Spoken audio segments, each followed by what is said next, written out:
The new show Home Economics takes on the role of class when it comes to family matters, following three siblings dealing with wildly different financial situations, figuring out how to navigate life, love, and family. Take a look.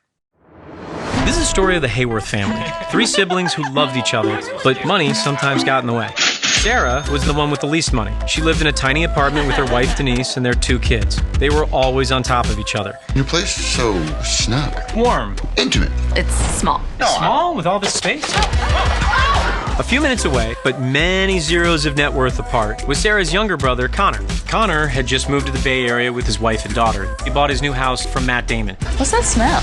Matt Damon used to use this room to dry meat. Okay, next time just say sweat.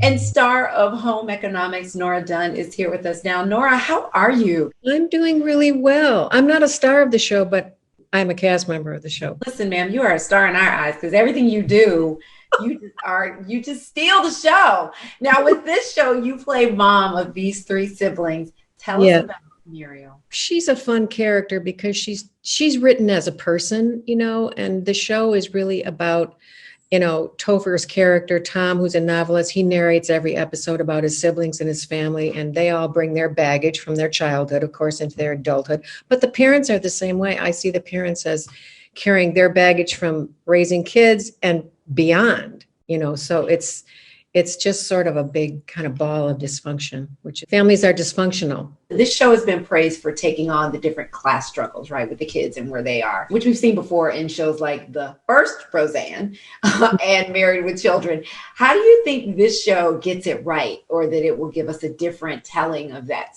kind of class story? I think in a family, regardless of what your politics are, everyone's going to be a little thrown off by somebody who's making a lot of money. When you're not making a lot of money, Jimmy, the youngest son, is the one who makes a bundle. And then you have like Caitlin's character is a social worker. She's lost her job. They live in a little apartment. And the parents, of course, they love their kids, but they're mesmerized by their millionaire son. Yeah. So it's shrunk down income inequality into this small group of people and how it affects their lives and their feelings about each other. Let's talk about you on the big screen in a new movie called Together. Can you tell us what it's about?